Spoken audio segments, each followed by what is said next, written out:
Il n'y a aucune preuve d'efficacité d'aucun produit homéopathique.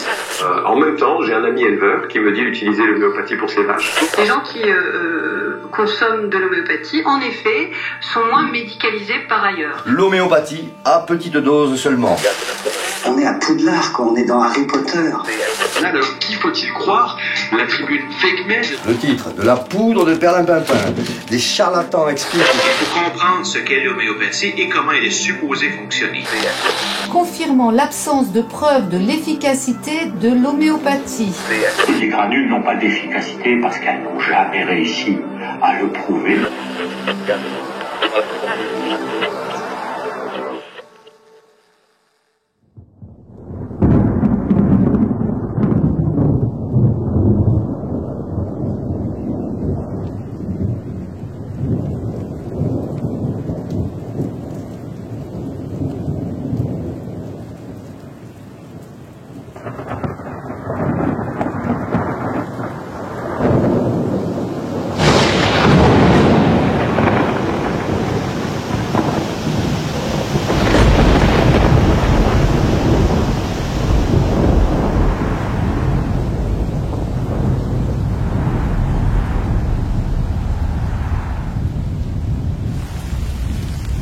Depuis quelques années, le ciel se couvre de nuages noirs pour ceux qui, dans le monde occidental, font le choix d'exercer la médecine autrement.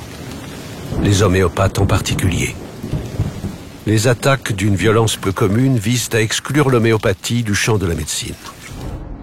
Voilà 2 siècles qu'elle dérange.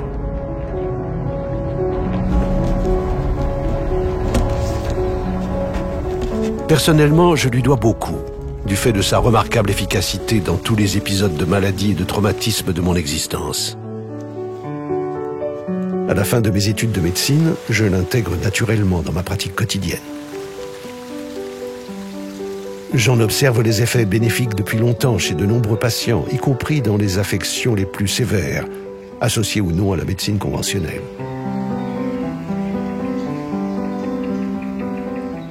Ému par tant d'ignorance et d'intolérance à l'égard de l'homéopathie, j'ai le désir d'en faire connaître la réalité subtile, à travers le témoignage de tous ceux qui, dans ce film, l'ont rencontré sur leur chemin de vie.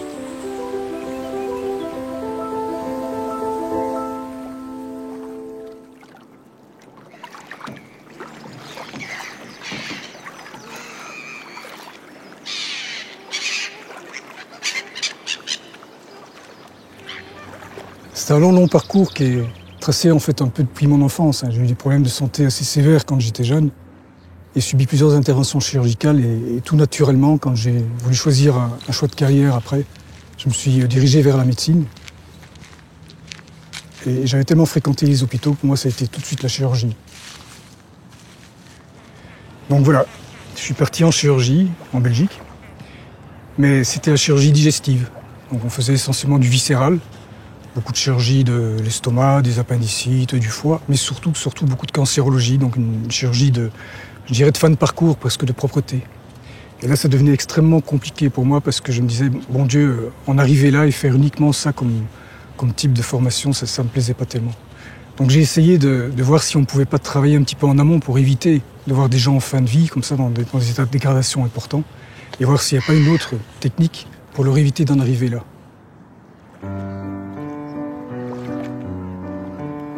Jusqu'au jour où j'ai eu la chance de rencontrer un certain monsieur, Georges de Monja, un grand homéopathe je ne connaissais pas à l'époque, sur Chambéry, type extraordinaire. Et là, il m'a ouvert les yeux sur une perspective de compréhension profonde de ce qu'était la maladie et ce qu'on pouvait apporter aux patients.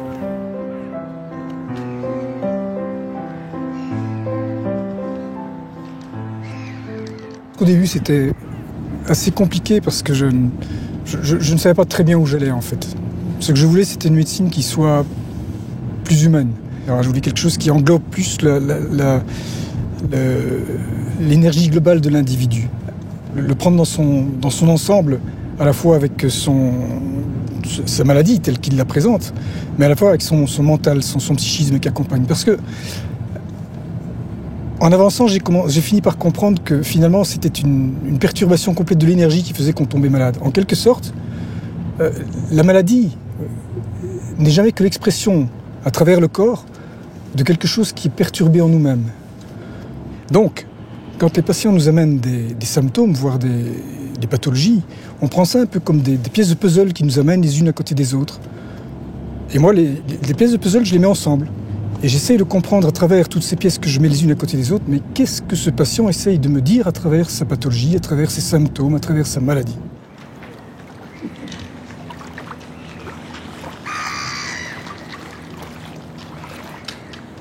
Aujourd'hui, l'homéopathie est souvent une médecine de première intention dans les affections bénignes. Mais les limites de la médecine conventionnelle dans les maladies chroniques conduisent de nombreux patients à se tourner vers d'autres approches afin de soulager leurs souffrances. Voilà, j'ai reçu une lettre du gastro-entérologue qui vous suivait depuis de nombreuses années. Il m'envoie une lettre qui est absolument merveilleuse de votre état général. J'apprends par monsieur que tu es son nouveau médecin traitant depuis quelque temps. Il s'agit d'un homme que je suis depuis de nombreuses années et que je vois globalement tous les 2-3 ans pour faire le point de sa RCH, rectocolite hémorragique. Depuis qu'il te voit, il a été remarquablement amélioré par ton traitement puisqu'il n'a plus aucune symptomatologie clinique et ne prend plus de Pantasa. Je lui ai donc pratiqué sa coloscopie qui, elle aussi, est remarquable car à considérer comme normale.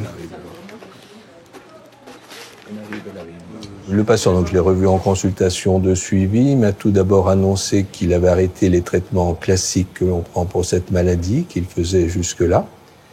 Ceci depuis 2014, donc on a 2 ans de recul maintenant, donc sans traitement allopathique qui n'a aucun signe clinique de sa maladie. Pour mon cas, j'ai bénéficié de cette synergie entre l'allopathie, l'homéopathie, entre le gastro qui va dans l'investigation pure et dure, et puis l'homéopathe qui va prendre la totalité du corps de la personne, et ça s'est bien passé. La rectocolite, c'est la fatigue au quotidien, c'est l'angoisse, c'est un manque d'appétit, c'est un manque de sommeil, c'est tous ces symptômes. C'est pas seulement les symptômes subis ou ressentis au niveau des intestins. Hein. C'est la vie qui échappe un petit peu. Hein. Pendant ces années, on se prive de faire certaines choses.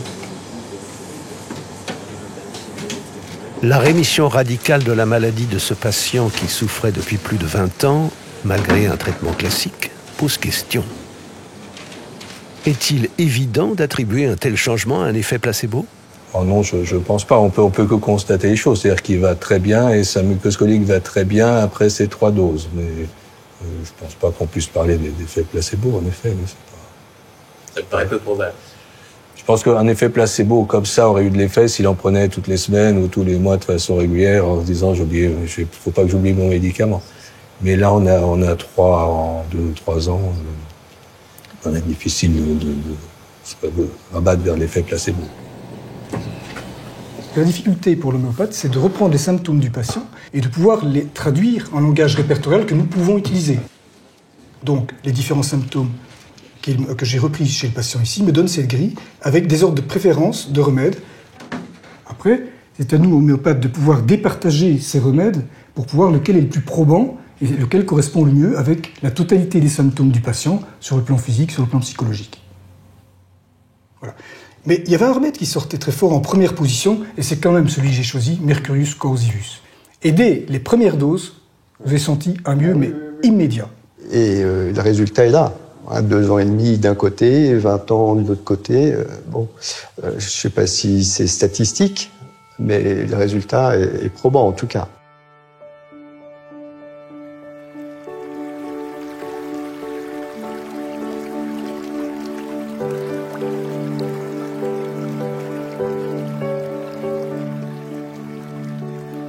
C'est le chlorure de mercure qui a servi à la fabrication de ce médicament homéopathique. À la base, c'est un produit minéral toxique qui, absorbé, provoque des lésions inflammatoires, des ulcères et des hémorragies. Étonnant.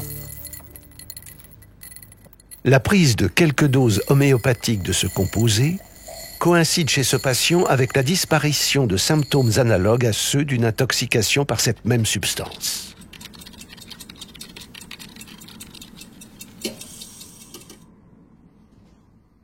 Ce phénomène, pour le moins curieux, est pourtant décrit dès l'Antiquité par Hippocrate, considéré aujourd'hui comme le père de la médecine moderne. Il énonce en effet 3 modes d'évolution favorables des maladies. La guérison naturelle, la guérison par les contraires et la guérison par les semblables.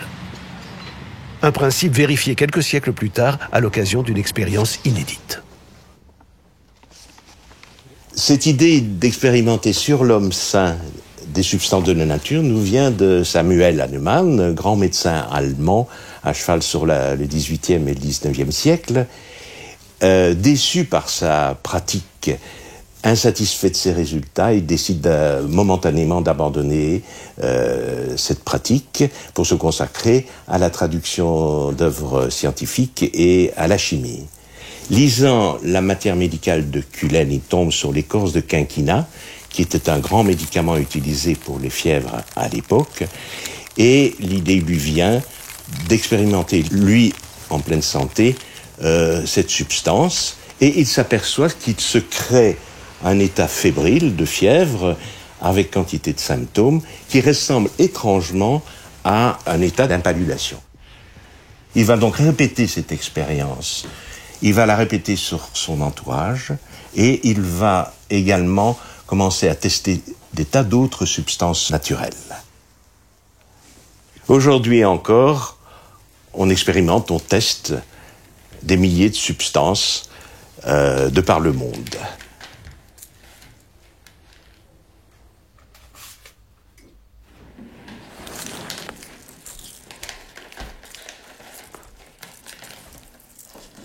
Dans tous les pays où l'homéopathie a pris racine, ce travail d'expérimentation minutieux, appelé aussi proving, se poursuit.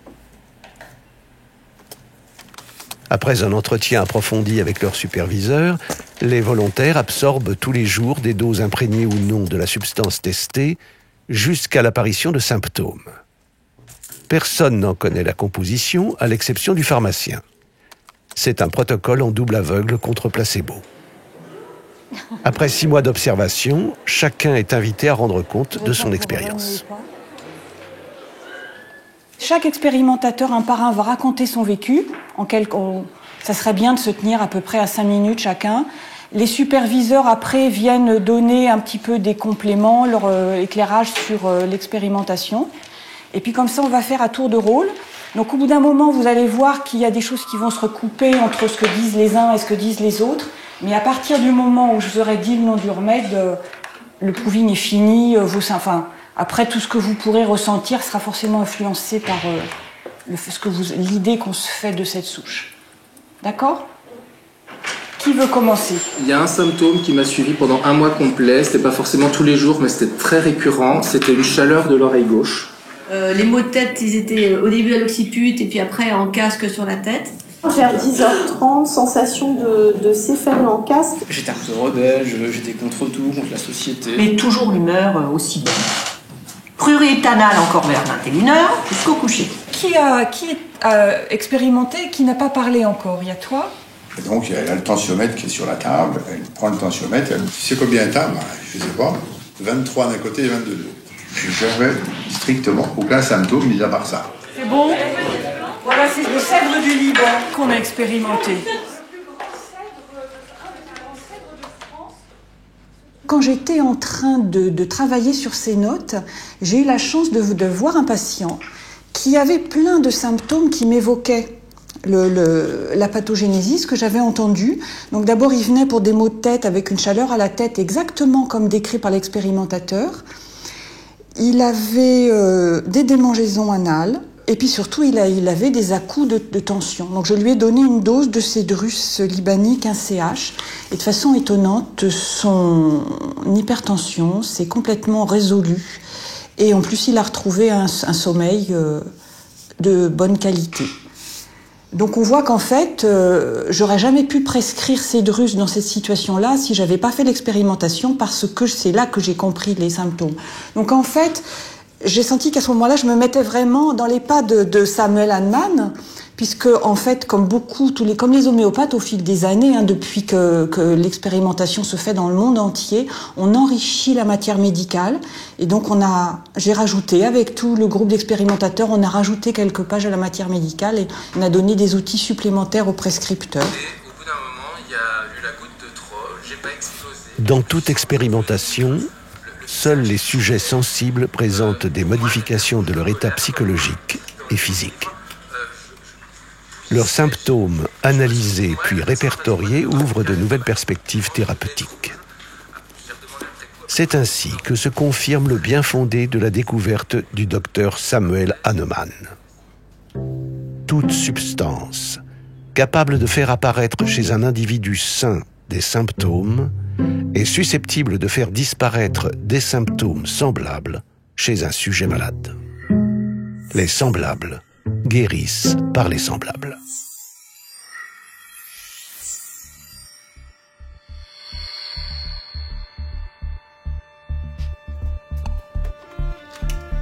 Dès lors, deux voies s'ouvrent pour la médecine. La voie de la guérison par les semblables et celle de la guérison par les contraires, propre à la médecine académique qualifiée par Hahnemann d'allopathie. C'est en 1810, dans l'Organon de l'art de guérir, que Samuel Hahnemann pose les fondements de sa découverte, l'homéopathie.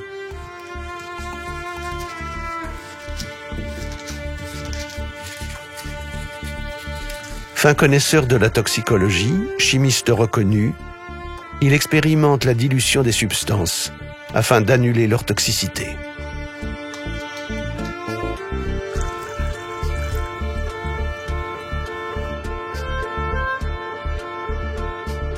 Par hasard, Hahnemann découvre aussi qu'en secouant fortement ses préparations homéopathiques, on parle aujourd'hui de dynamisation, elles deviennent plus efficaces. Il élabore de ce fait un mode de fabrication des médicaments qui, bien que modernisé, suit encore aujourd'hui la même procédure.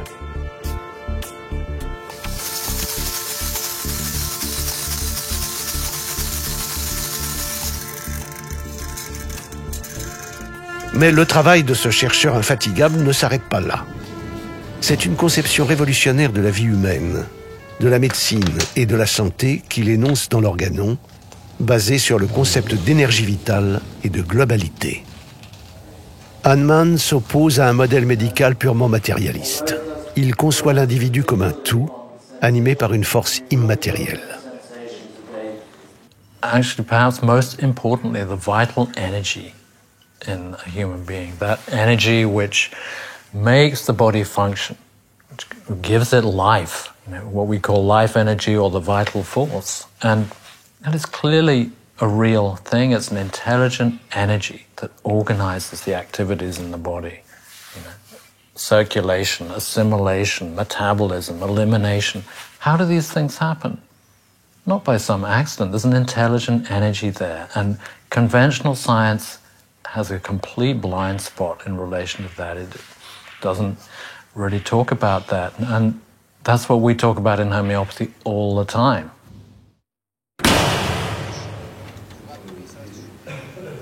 En 1835, Hahnemann s'installe à Paris. Sa vision novatrice et les nombreux succès thérapeutiques de l'homéopathie font sa notoriété. Académicien, Ernest Le Gouvet raconte avec émotion la guérison de sa fille. Une expérience partagée avec des amis, dont Victor Schœlcher, initiateur de l'abolition de l'esclavage. Voilà. Donc voilà ce que je veux vous dire, c'est ça.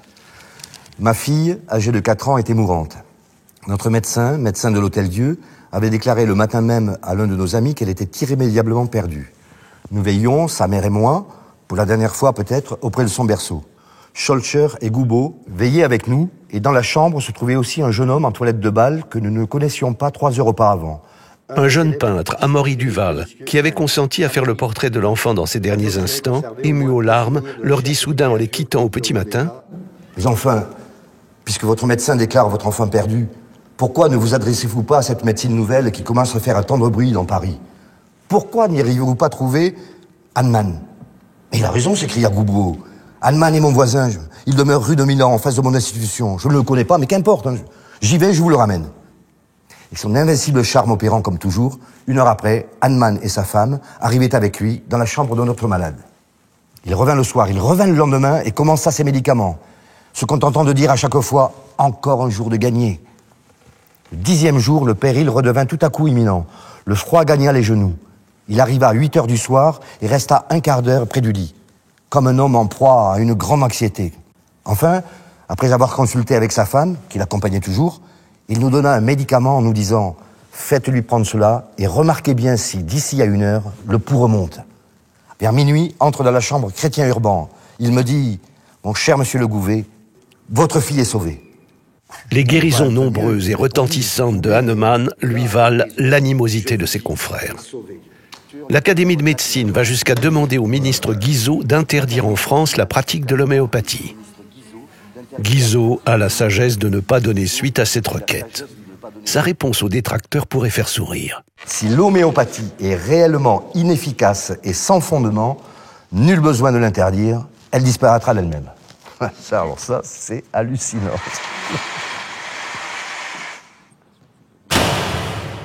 Le choléra éclata le 27 juillet 1831 dans la ville de Rab en Hongrie. Le nombre des malades augmenta avec une telle rapidité que bientôt tout homme de l'art fut occupé nuit et jour.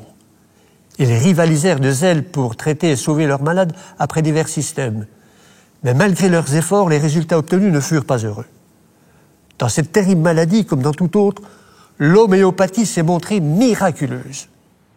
Vers le début du XIXe siècle, à partir des années 1830, le choléra va ravager toute l'Europe.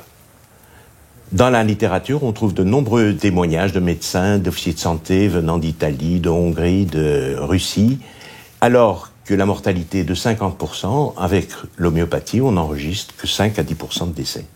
À partir de là, l'homéopathie rentre à l'hôpital et va se répandre dans le monde entier.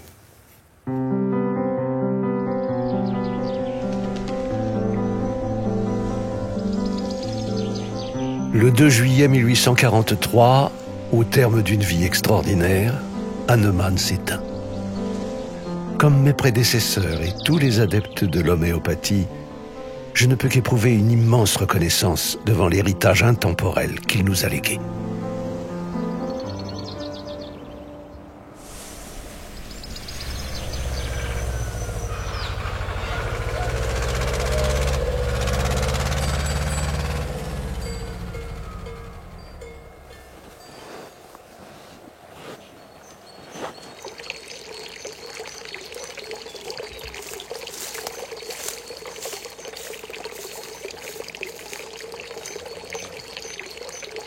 Moi, ce qui me fascine avec l'homéopathie, c'est que je crois que justement, on est plus dans une approche de médecine traditionnelle, c'est-à-dire qu'en utilisant nos remèdes qui sont des végétaux, des animaux, des minéraux, et en voyant le lien qu'il y a entre la vie d'un animal et les symptômes pathologiques associés au remède animal, ou la biologie d'une plante, la vie de cette plante, et qu'on le rapporte aux symptômes qui vont apparaître dans la pathogénésie, donc dans les symptômes qu'on va guérir chez le patient avec cette plante, il y a une vraie cohérence.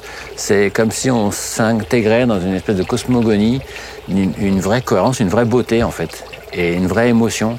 Et ça, c'est vraiment aujourd'hui ce qui me porte le plus dans cette démarche, quoi.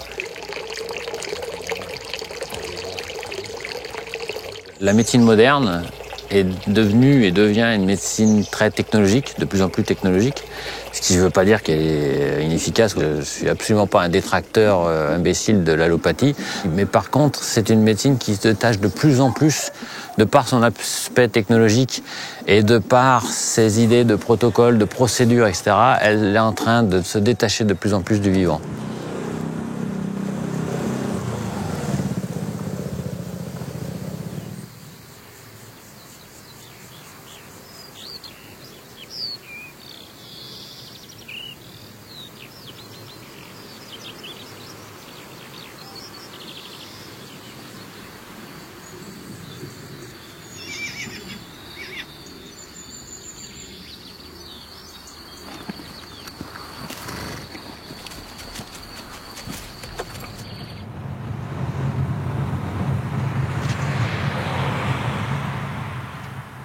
Allez, Mimi, viens. Ah, ma jolie. Alors. Non mais là c'est de pire en pire parce que ça, enfin c'était pas flagrant. Ça c'est sorti récemment ça. Ouais, elle n'avait pas d'autre chose. Ouais. Donc paralysie faciale gauche.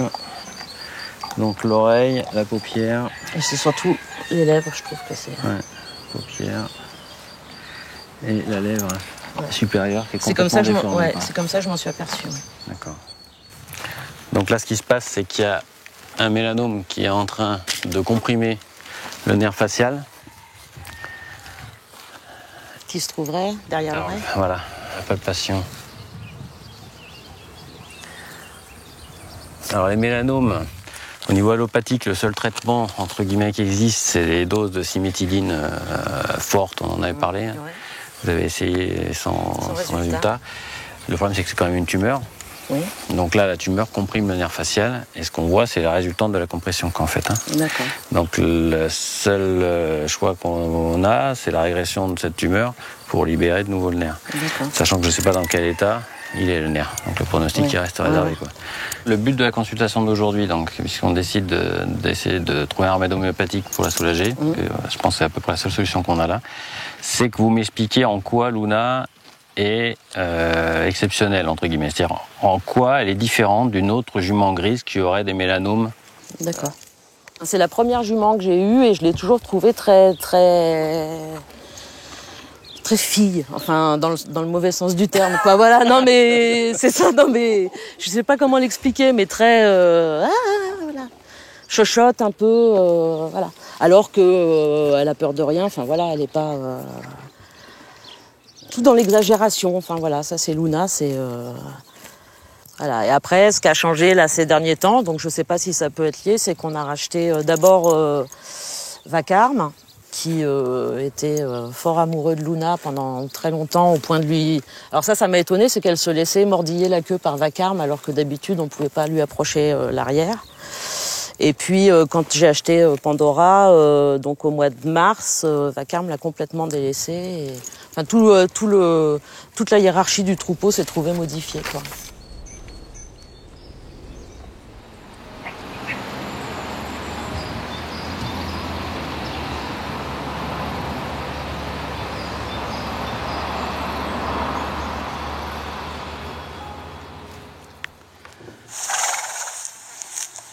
On a l'histoire de Luna, on choisit dans son histoire les symptômes les plus individualisants, ceux qui expriment le plus sa souffrance, et on les hiérarchise.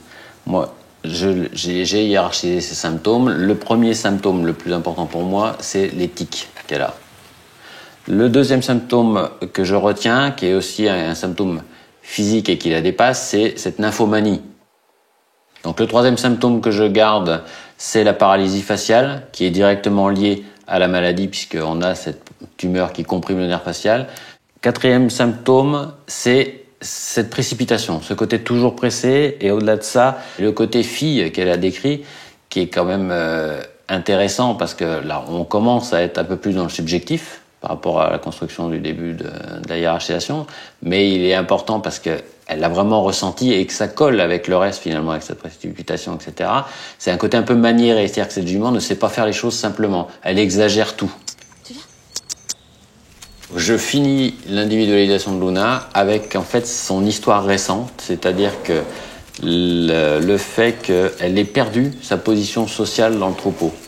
Et en plus, il y a eu cette histoire, cette relation amoureuse, on pourrait dire, entre ce cheval et elle, qui a immédiatement cessé dès l'arrivée de la nouvelle jument. Et on peut imaginer que ça a eu des conséquences sur Luna.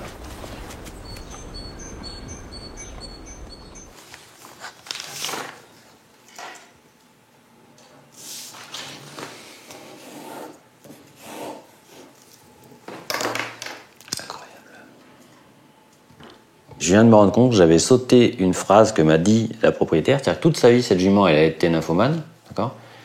Cette année où est arrivée la nouvelle Poulistara, elle n'est pas venue en chaleur. Alors que depuis 22 ans, elle est nympho, quoi. Et il y a un remède, suppression des règles suite de chagrin, c'est Ignacia. Ça, c'est chouette. Ça fait plaisir. Ça permet de se dire que peut-être on est sur le bon chemin. Donc, à cette phase-là, il est important de retourner dans les matières médicales synthétiques pour voir si l'image globale, la problématique d'Ignacia correspond bien à l'histoire de Luna. Donc, pour Voisin, il y a 3 pôles principaux qui sont émotive, instable et paradoxale, les troubles nerveux, les spasmes, et enfin la dépression morale après chagrin. On a là résumé, à mon avis, en 3 points, l'histoire de Luna. Le but en homéopathie, c'est pas juste de supprimer les symptômes.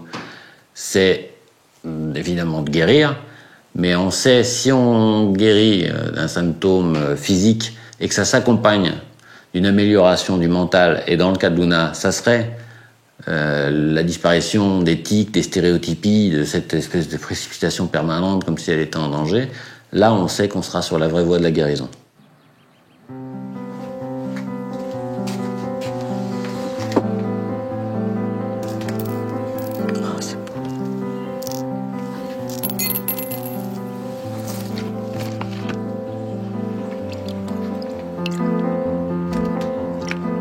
Allez, c'est rien du tout.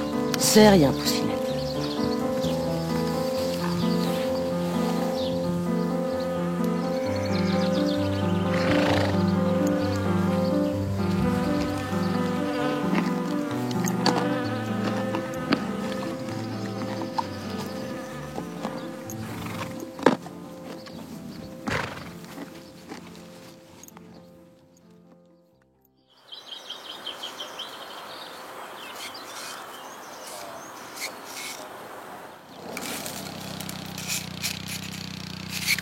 Un autre domaine plus confidentiel, en phase d'expérimentation, est l'utilisation de l'homéopathie sur les plantes et les cultures.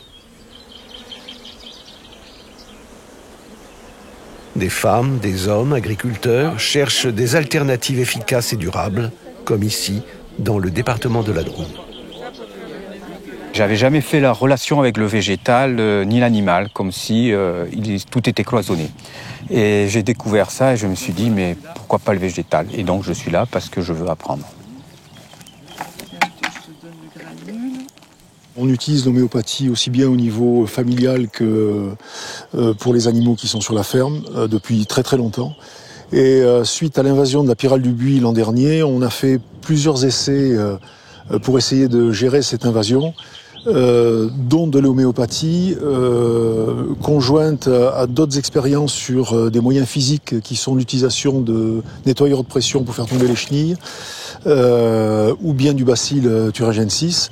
Et en fait, on a eu des résultats très très intéressants aussi bien dans les 3 méthodes, dont l'homéopathie. Si on prend par exemple la rouille des céréales. La rouille des céréales, on peut utiliser belladonna, mais on peut utiliser aussi aconite. L'aconite aussi est efficace. Mais dans quel cas on va utiliser belladonna et dans quel cas on va utiliser aconite, ça, il faut avoir le coup d'œil. Les produits chimiques, généralement, quelques jours après le traitement, les feuilles se dessèchent et soit restent accrochées aux branches, soit elles tombent par terre. Donc on tue, alors que là, avec l'homéopathie, on n'a pas tué les feuilles. Les feuilles continuent à faire leur fonction.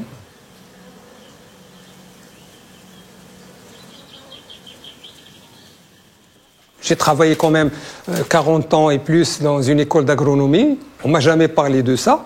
Quand j'ai vu ça de mes propres yeux, c'est vraiment... effectivement, c'est un choc.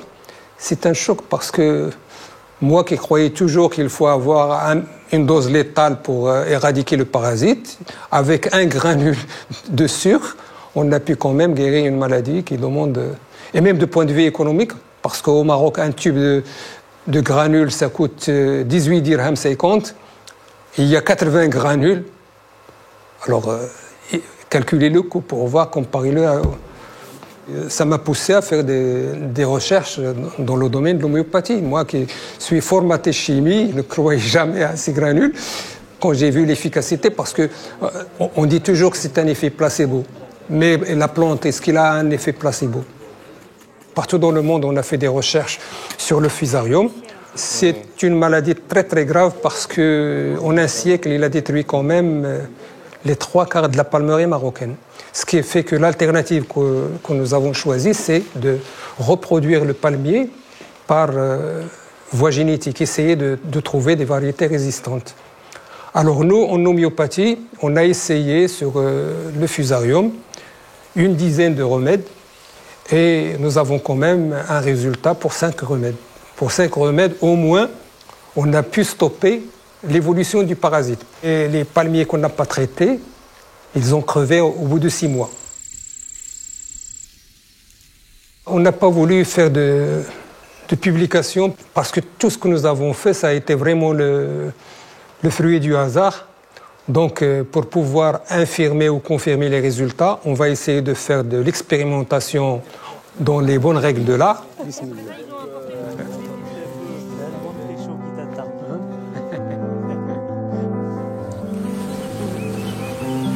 À l'heure où des voix s'élèvent pour dénoncer les effets ravageurs de certains pesticides sur l'homme, la faune et les sols, je rêve un instant de voir l'homéopathie contribuer à la révolution agroécologique en cours, plus que jamais nécessaire à notre survie. Malheureusement, une réalité bien plus sombre se profile. Il y a urgence. L'Organisation mondiale de la santé tire la sonnette d'alarme. Des bactéries résistent aux antibiotiques les plus puissants. La croissance exponentielle des maladies chroniques et des cancers menace la pérennité des systèmes de santé. Rien, ou presque rien, ne semble infléchir la tendance dans un monde dirigé par des intérêts économiques servis par l'instauration de la pensée unique pour un marché unique.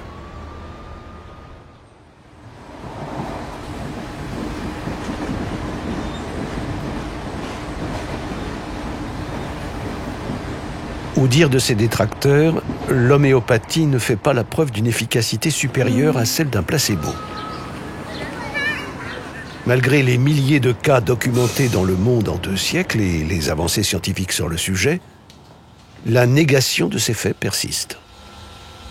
Pour approfondir cette question, je me rends en Allemagne, à l'Institut pour la recherche en homéopathie. Il a pour mission de coordonner l'ensemble des recherches dans ce domaine. Qu'en est-il exactement ? En homéopathie, la polémique fait rage autour d'un rapport, le rapport australien. Donc le rapport officiel en 2015, dont les conclusions sont que l'homéopathie est inefficace pour quelconque pathologie médicale. L'histoire, en fait, c'est que il y a eu un premier rapport, le premier rapport australien, qui a été commandité par les instances de santé australiennes, le NHMRC, National Health and Medical Research Council. On sait, de par les avis du professeur Mandelson, qui a émis un avis sur ce premier rapport, que ce premier rapport était de haute qualité. On pense aussi qu'il avait des conclusions en faveur d'une efficacité de l'homéopathie, mais ce premier rapport a été enterré.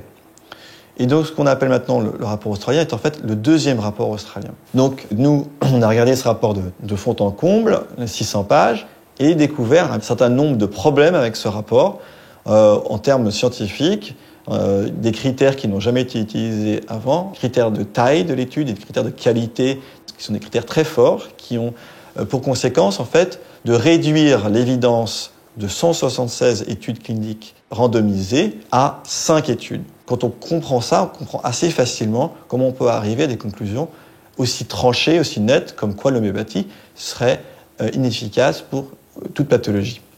Il y a d'autres études de très haute qualité, des revues de ce style-là qui ont été faites. En particulier, une étude très importante qui vient en tête, c'est celle de Robert Matty, en 2014, et qui démontre très clairement qu'en fait, l'homéopathie dite donc hahnemannienne individualisée, telle qu'on l'a, si on va voir un homéopathe, a des résultats positifs au-delà du placebo.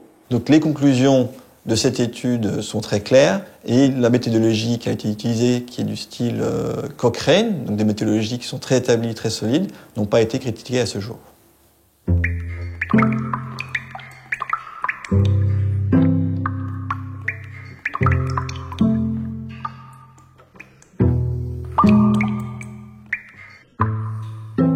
Voilà des années que j'utilise l'homéopathie. Les résultats observés m'interrogent. La fameuse controverse scientifique sur la mémoire de l'eau proposée par Jacques Benveniste remise à l'ordre du jour par le prix Nobel de médecine Luc Montagnier, doit-elle être définitivement close? Existe-t-il une théorie capable d'expliquer l'action de ces mystérieux granules? Moi, mon action, ça consiste à étudier des méthodes scientifiques, les méthodes de la science, pour comprendre comment fonctionne ce remède homéopathique, indépendamment du problème médical. De façon étrange, on n'avait jamais étudié le médicament homéopathique. On a pris donc 2 lignes de produits, un produit minéral qui est Cuprum metallicum, un produit organique, une plante qui est Gelsemium sempervirens, et on a suivi rigoureusement le protocole de la pharmacopée européenne. C'est-à-dire que ce qu'on étudie, c'est le médicament, et pas un produit de laboratoire. Et donc, ce qu'on a trouvé, c'est que lorsque on faisait les études, le procédé homéopathique met en jeu en fait 4 choses. La matière de départ, bien sûr, l'eau, le récipient et l'air. Ce qu'on a montré dans cette étude qui s'appelle DINOME, on a montré que même pour des très très hautes dilutions, donc on est allé jusqu'à 30 CH, on retrouvait toujours quelques microgrammes de matière solide. Et cette matière solide, normalement, elle ne devrait pas être là, puisqu'on n'a utilisé que de l'eau pure. Donc il est évident que la seule source de matière dans le procédé ne pouvait être que le récipient. On travaille en récipient de verre et on sait que l'eau est agressive, donc l'eau va dissoudre du verre. Et elle dissoudra le verre que vous soyez à 10 CH, que vous soyez à 30 CH. Le deuxième point qu'on a pu voir, c'est que on a fait les mêmes expériences en diluant sans secouer et en diluant avec succution. Et on a vu que c'était très différent, et il est évident que la succution, le fait d'agiter, amène de l'air. Donc l'air amène lui aussi sa matière. L'eau, évidemment, elle est pure, et puis il reste le produit, in fine, le produit qu'on a utilisé. On a pu montrer qu'au-delà d'une dilution d'un facteur de 6 fois un facteur 10, il n'y avait plus rien. Il n'y restait plus rien du produit. Donc à partir, disons, de 3 CH ou de 6 DH, en fait, on arrache de la matière au récipient, et ensuite cette matière va avoir un effet sur l'eau, cette matière dissoute solide, en conjugaison avec des bulles de gaz, pour donner les propriétés du médicament. Donc on sait aujourd'hui qu'un médicament homéopathique, ce n'est pas rien, c'est une dispersion de nanoparticules, de nanobulles d'air, avec de l'eau, et sans, évidemment, le produit de départ.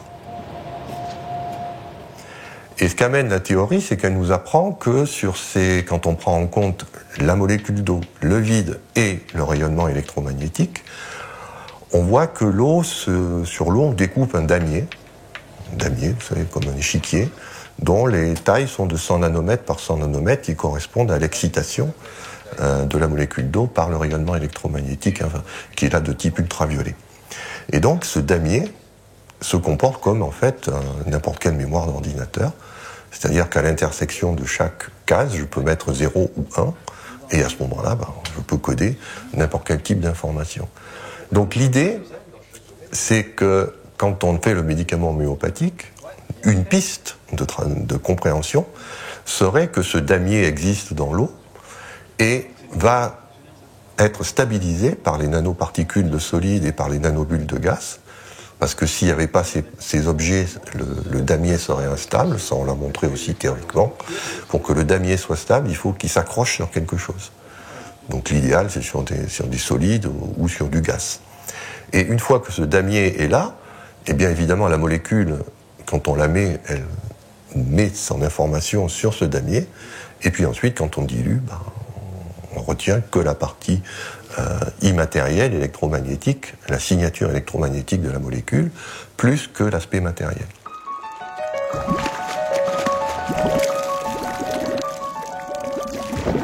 Donc moi je suis allé chercher une technique qui permet d'obtenir des images. C'est-à-dire je veux une technique où je veux pouvoir étudier la goutte, la solution homéopathique ou le granule, et sans transformation. Donc il se trouve que cette technique existe, s'appelle l'électrophotonique, et donc ce qu'on va faire, c'est placer une caméra très sensible qui va enregistrer cette émission ultraviolette qui est invisible, on ne la voit pas à l'œil, et en enregistrant cette émission, on va capter une image du produit sous cette tension, ça s'appelle en physique l'effet Corona.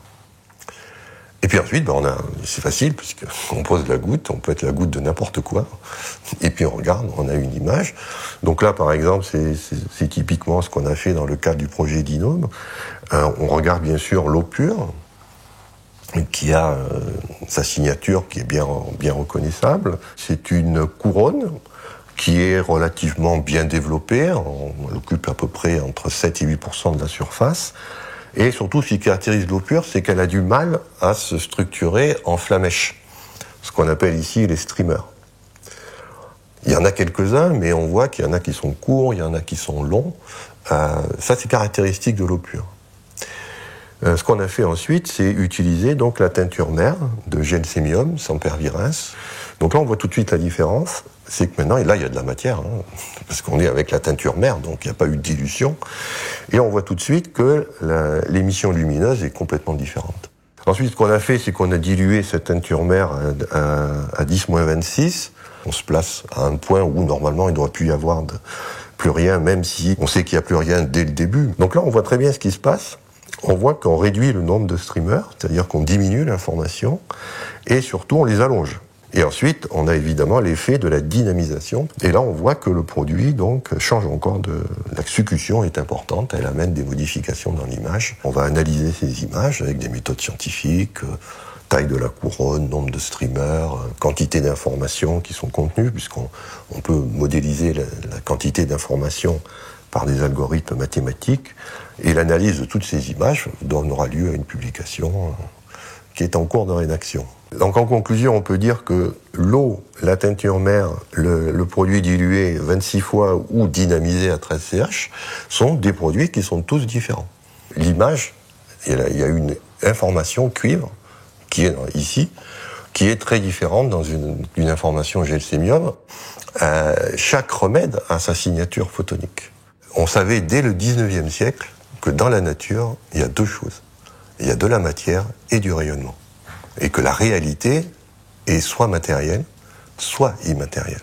Et donc, ce qui choque dans l'homéopathie, c'est qu'on utilise la partie immatérielle, invisible, inobservable. Mais surtout, il y a cet aspect électromagnétique, c'est-à-dire que les champs électromagnétiques sont partout, et qu'ils font partie. Ils sont couplés à la matière, et on ne peut pas imaginer la matière sans les champs, ou les champs sans la matière. Donc, à partir du moment où vous pensez à rajouter les champs et la matière, vous pouvez avoir une vision rationnelle de l'homéopathie, mais forcément, la partie matérialiste, la partie matérielle des choses est passée au second plan.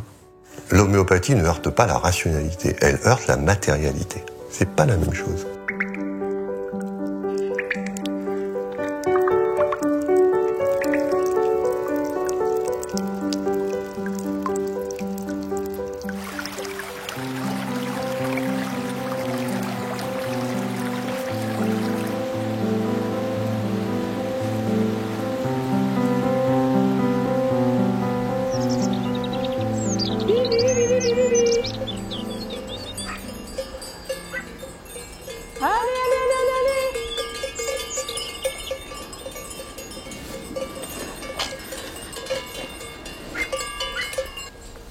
Il va manger, toi.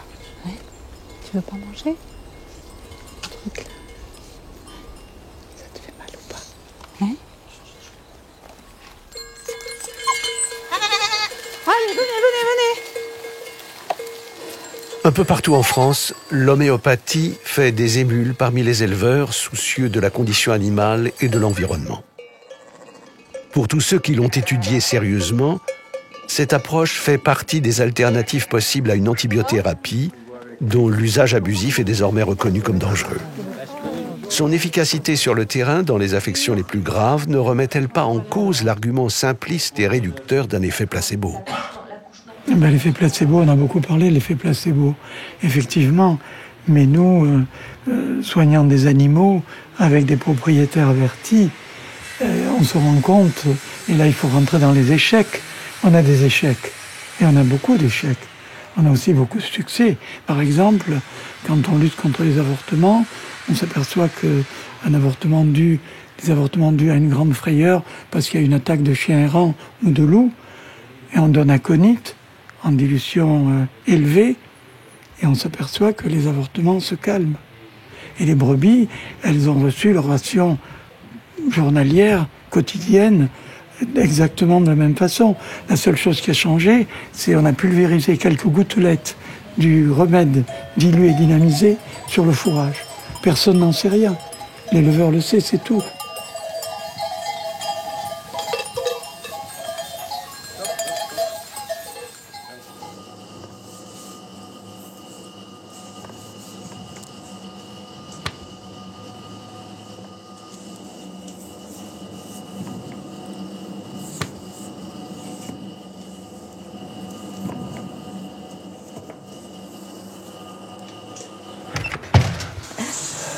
Ah, la traite de ce matin?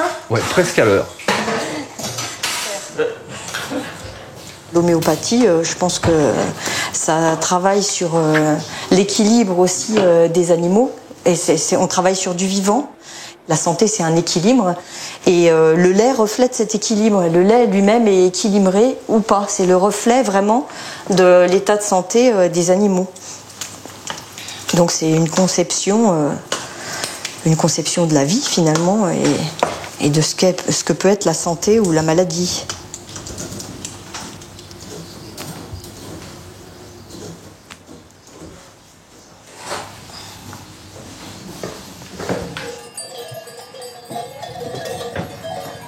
Viens là. Ouais, pousse.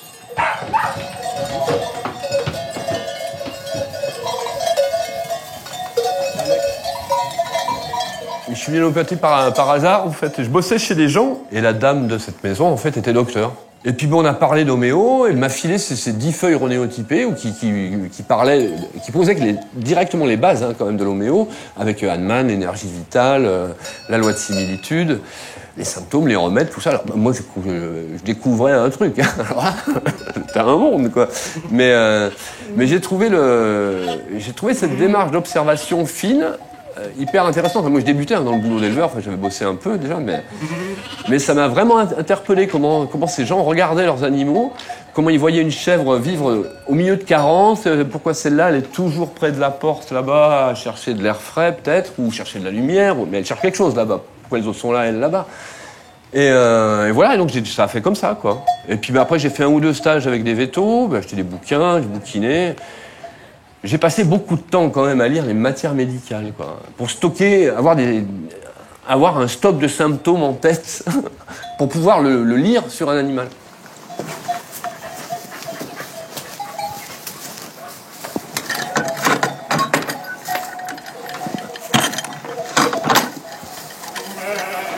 Giotto, va plus loin.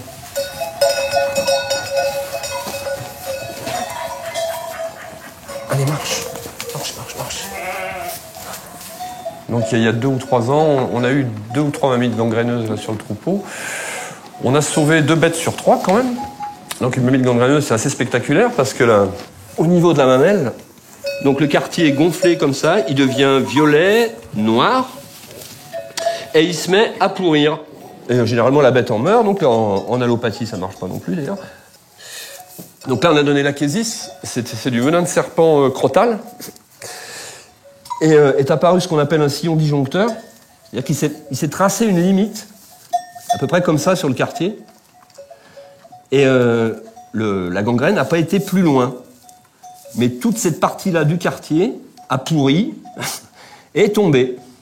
Donc la pourriture et la chute, donc, ça prend 3 semaines. Hein.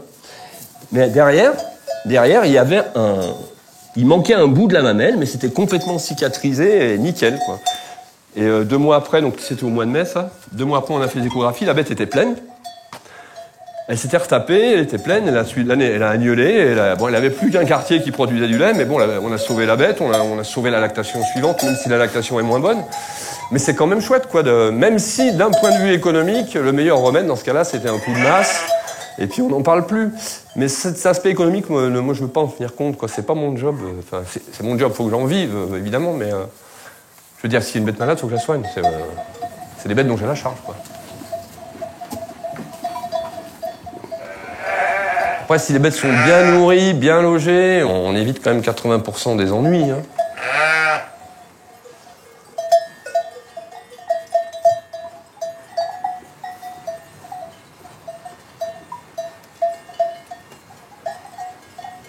eu des vaches pendant 20 ans, et là on est sur un rythme très lent. Hein. La vache, c'est elle rumine, un coup par seconde, là-bas c'est 2 coups par seconde, tout va plus vite là.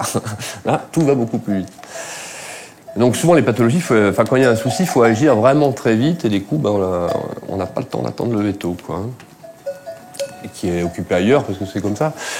Et en plus, il y a un côté un peu autonomie que j'aime bien, quoi. T'as 200 tubes de granules dans une armoire, avec ça tu peux te débrouiller quand même. Pas mal. Surtout que t'as des résultats dans l'heure, hein, souvent. Donc, Et à chaque fois, quand tu prescris un remède et que ça marche, enfin pour moi en tout cas, ça fait 30 ans que c'est de l'émerveillement, quoi.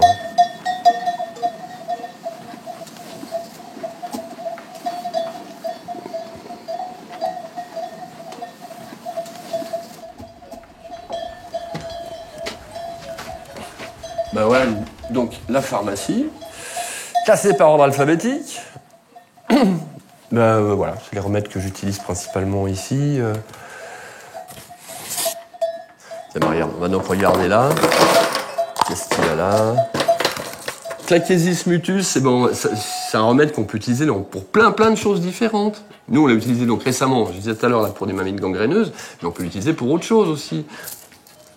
Ça va être pour toutes les plaies noirâtres, bleuâtres, pourritures et tout ça. Opium aussi.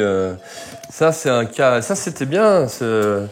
On avait eu un lot de brebis là au début où on avait le troupeau, on s'était pas méfié. Donc les bêtes étaient pleines, fin de gestation, bien la panse donc un peu comprimée par les fœtus.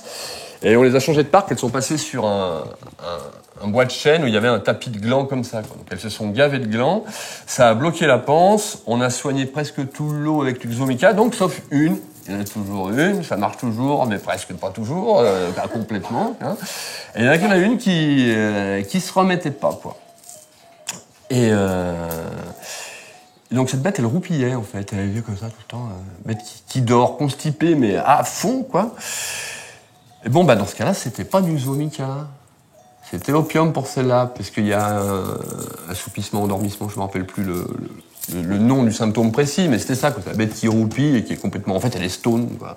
C'est opium. Comme si elle avait pris de l'opium. Ouais, comme si elle avait pris de l'opium, ouais. Encore une fois, la boîte de similitude, voilà.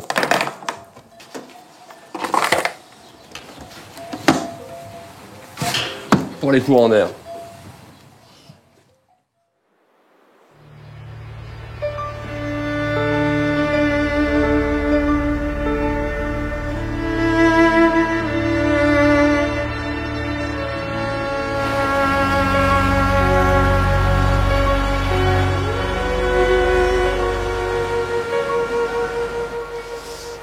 Alors ma Lulu, comment ça va aujourd'hui?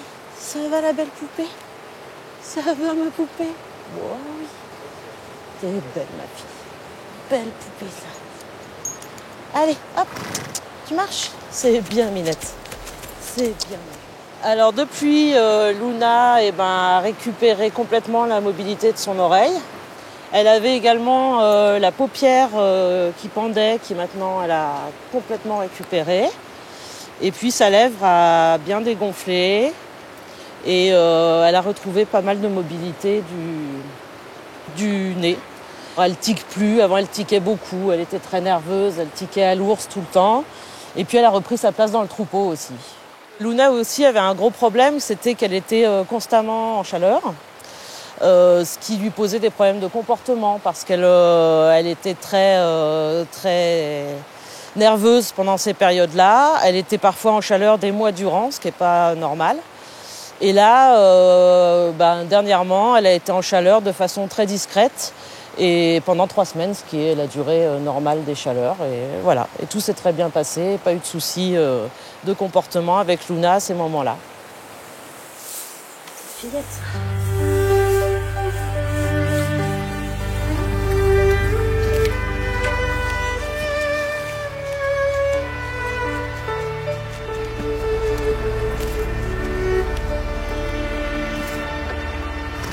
Ah, c'est formidable. Pour moi, c'est vraiment un gros changement et c'est extraordinaire.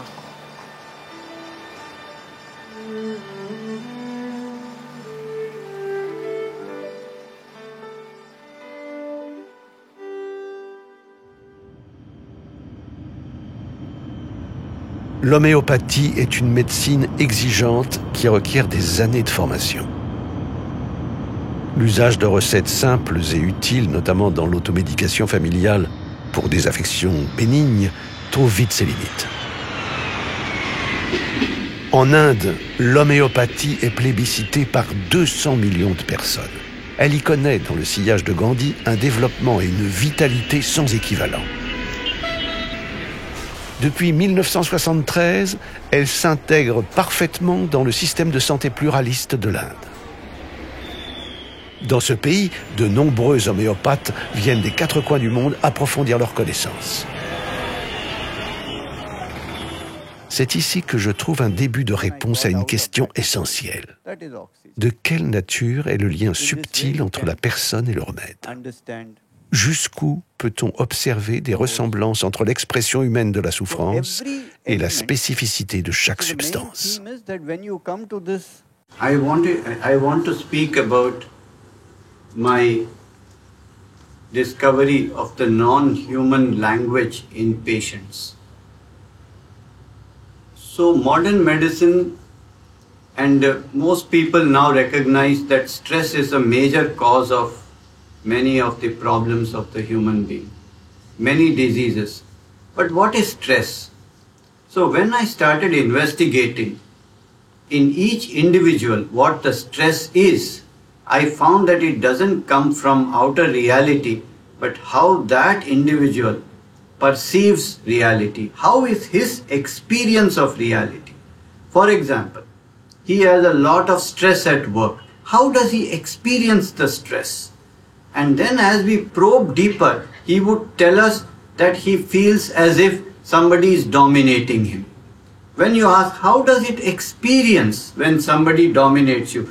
Then he expresses this experience in a language which is not fully human. He says, I feel crushed, I feel pressed, I feel shrinking. So it became evident to me that at the very core of each individual's experience is a sensation, is a physical experience that cannot be explained in human terms. And it seems at that point that he's talking the language of something else in nature other than that of a human being. And not only that, but in every area of his life, whether you go to his dreams, his fears, his childhood, he almost always expresses at the core the same experience. Une patiente dépressive, traitée par quelques doses homéopathiques de Drosera, une plante carnivore, a vu son état s'améliorer. Voici une lecture d'un extrait de consultation. Il reproduit mot pour mot son vécu dans l'un de ses rêves. C'est bon là, je crois que c'est bon texte. Ouais. Ouais. On a le même ? Ouais. Ouais. Donc là, tu me relances. Ah, t'inquiète pas, oui, ça je le fais. D'accord. Je le fais comme ça. Oui, je te le fais tout de suite d'ailleurs. Lara, âgée de 37 ans. Trahi. Je suis le Saint-Bernard et la proie facile. Un rêve qui vous a particulièrement marqué ? Comme un voile rouge qui m'étouffe, associé à la toute-puissance de ma mère. Ça me paralysait. La sensation ? Là, on est dans la tristesse. On ne peut pas agir, on anticipe l'échec, aucun espace personnel. Il est difficile de lutter contre ça, impossible d'agir.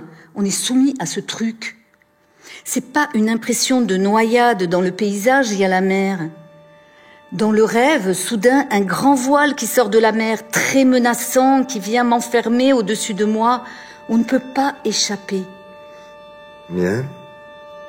Maintenant, fermez les yeux, observez et décrivez ce que vous ressentez. Il n'y a même plus d'espace d'air. C'est étouffant, c'est oppressant. J'ai mal à la tête.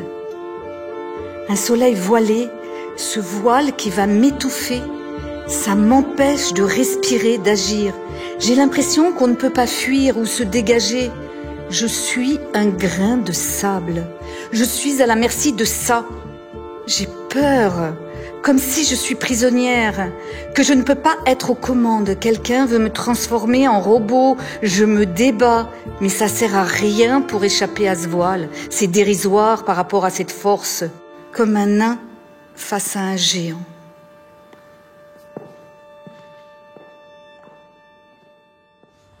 So that's how I understood that the basic experience of a person is not really a fully human language.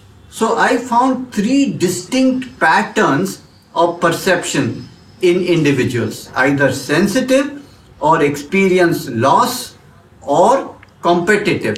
And I found that this equated to the idea of the 3 kingdoms in nature.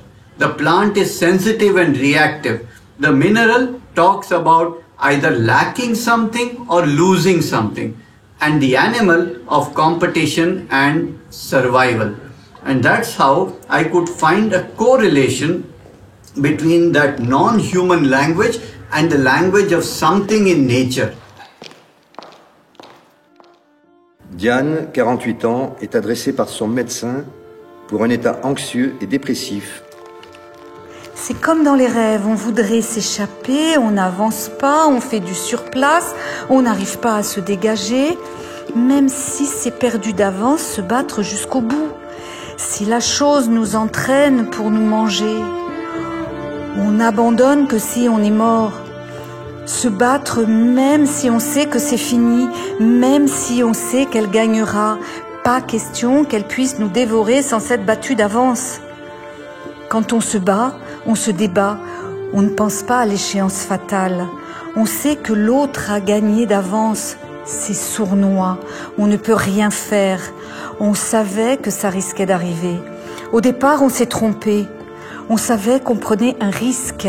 Plus on se débat, plus on s'enfonce, comme dans les sables mouvants.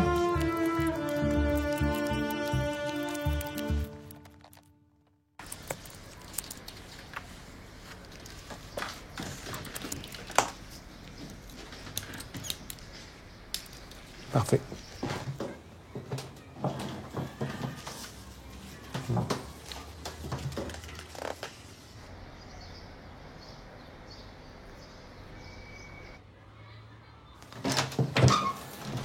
Bonjour madame.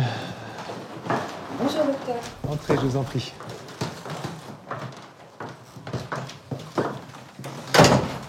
Alors, comment ça se passe? Alors écoutez, ça se passe plutôt bien. Rappelez-moi, ça fait combien de temps qu'on vous a fait le diagnostic? Ça fait 4 ans à quelques jours près ce mois-ci. Quelques jours près. Voilà. C'était quand? C'était le 23 juin 2013. Puis le verdict est tombé. On a cancer de l'ovaire avec carcinose péritonéale. Et lorsque j'ai demandé au chirurgien de me dire la vérité, la réponse a été: vous en avez entre 3 et 6 mois. Donc au départ, le premier traitement, ça a été une laparotomie avec une chirurgie très lourde. Et 2 mois après cette laparotomie, le temps de reprendre des forces, je suis rentrée dans un protocole de chimio. Et le souci était effectivement la gestion des nausées et des vomissements qui était terrible. Vraiment terrible, puisque je vomissais à peu près toutes les demi-heures. Et ça durait 5 jours, 5 nuits durant. Et les antiémétiques ne fonctionnaient pas. Et donc c'est dans cet état désespéré que je me suis tournée vers l'homéopathie. Moi qui suis tellement cartésienne. Les nausées étaient terribles. Ça n'a pas été évident pour vous non plus de les résoudre, puisqu'il a fallu tâtonner, trouver quels étaient les granules qui me convenaient. Rappelez-moi, je me souviens, il y a un symptôme tout à fait particulier que vous m'aviez raconté à l'époque. Voilà, alors je vous ai dit que je ne supportais, mais vraiment de ne rien prendre dans la bouche, pas même un brumisateur sur les lèvres. Le simple fait de brumiser de l'eau sur les lèvres et de sentir ces petites gouttes d'eau arriver dans ma bouche provoquait un vomissement. Et c'est ce symptôme qu'on avait retenu là. Voilà, tout à fait. Du coup, vous aviez creusé ce symptôme-là, et on avait testé d'autres possibilités homéopathiques, et c'est là qu'on a commencé à voir les premiers effets. Et donc on a réussi à réduire les vomissements. C'est ça. Et puis ce médicament, on l'a utilisé assez longtemps, je crois, pour l'état général. Tout à fait, ouais, tout à fait. À peu près les 2 premières années de la maladie sûre. Voilà, je crois 2 ans et demi, pendant 2 ans et demi à peu près. Mon expérience m'a amené à rencontrer le monde de l'allopathie avec les oncologues, leur mode de fonctionnement, le milieu hospitalier dans le traitement du cancer, et puis aussi l'homéopathie dans ces soins de support qui peuvent être proposés aux malades. Et j'avoue que c'est j'en retiens 2 choses en tout cas. Première chose, c'est que ces 2 mondes sont totalement complémentaires. Moi, je n'envisage pas de poursuivre mes traitements les uns sans les autres. Si je suis encore là maintenant, c'est grâce à ces 2 mondes, à la mutualisation des savoirs et des possibilités de ces 2 mondes. Ça, je pense que c'est très important. Et j'avoue que ce qui m'a aussi surpris, c'est que ces 2 mondes sont complémentaires, mais sur une autre thématique. Lorsque je suis dans les services d'oncologie, j'ai le sentiment qu'on soigne ma pathologie, mais lorsque je suis chez mon homéopathe, j'ai le sentiment qu'on soigne à la fois ma pathologie, mais aussi le malade que je suis.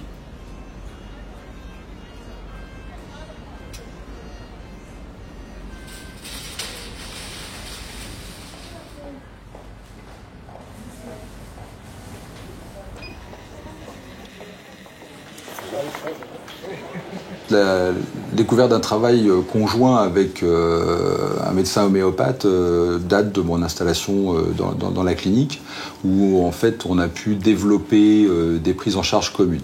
Alors en 10 ans, les choses ont pas mal évolué, nos thérapeutiques ont évolué en termes de classes thérapeutiques, et l'arrivée notamment de thérapeutiques ciblées, où les anticorps ont changé un petit peu les toxicités, et on s'aperçoit qu'avec le temps, on n'arrive pas complètement à gérer la plupart des effets secondaires qu'on peut noter chez nos patients. Et on a développé un travail commun, qui est un travail qui est conjoint sur la gestion des effets secondaires, qui nous permet d'améliorer un petit peu les prises en charge des patients.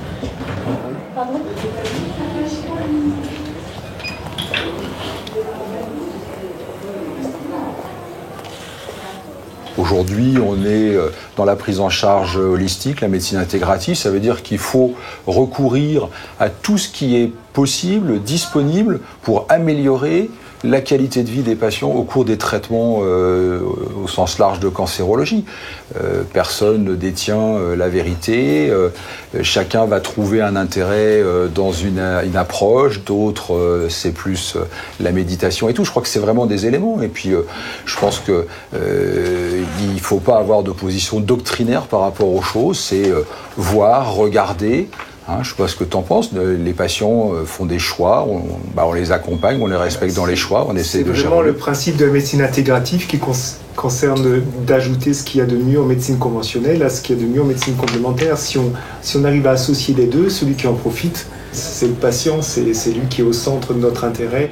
Les gens qui viennent me voir souvent souffrent d'effets iatrogènes, c'est-à-dire de symptômes provoqués par des médicaments. Et donc, pour moi, répondre à ces symptômes par d'autres médicaments, c'était pas cohérent. Et donc, pouvoir répondre avec des médicaments homéopathiques qui, eux, n'ont pas d'effets secondaires et n'ont pas d'interférence, surtout avec les traitements de la chimiothérapie ou des thérapies ciblées, c'est pour moi, je pense, une bonne réponse pour un médecin qui cherche à surtout ne pas nuire, ne pas nuire pour ne pas venir interagir avec les traitements. Donc, l'homéopathie n'a pas d'interaction médicamenteuse et ça, c'est une chance pour accompagner les traitements de chimiothérapie. Moi, ce qui me touche beaucoup, c'est lorsqu'un patient vient me voir en me disant « Docteur, l'oncologue a décidé d'arrêter le traitement parce que je ne le supporte plus ». Et l'arrêt de traitement, pour ce patient, c'est une perte de chance terrible. Parfois, c'est même un arrêt de mort. Et de pouvoir dire à ce patient « Écoutez, moi, je vous propose un traitement d'accompagnement. Je recontacte l'oncologue et on essaye à 3 de continuer l'aventure, de continuer le traitement. » Dans les années 90, jeune psychiatre, à la demande d'un chirurgien, j'ai accompagné dans son service quelques patients atteints de cancer et en grande souffrance. Avec l'homéopathie, les résultats observés sur la douleur seront surprenants et quelquefois la fin de vie en sera apaisée. Une expérience bouleversante à jamais gravée dans ma mémoire que je retrouve ici, dans cette unité de soins palliatifs ouverte à la médecine intégrative. Est-ce qu'il y a quelque chose que vous voulez me dire par rapport à ces derniers jours, à comment vous vous sentez ?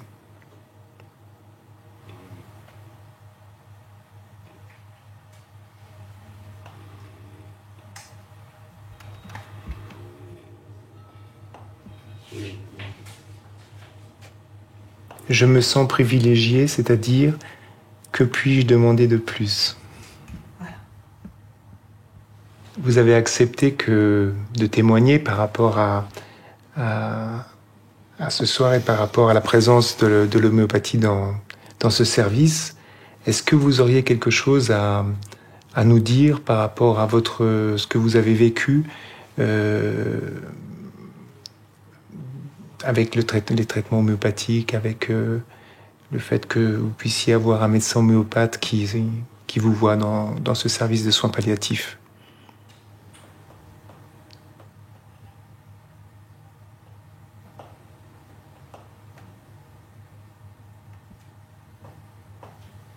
C'est un plus. En tout cas, je vous remercie d'avoir accepté de pouvoir laisser ce témoignage qui servira peut-être à d'autres personnes. Merci beaucoup. Je vous en prie.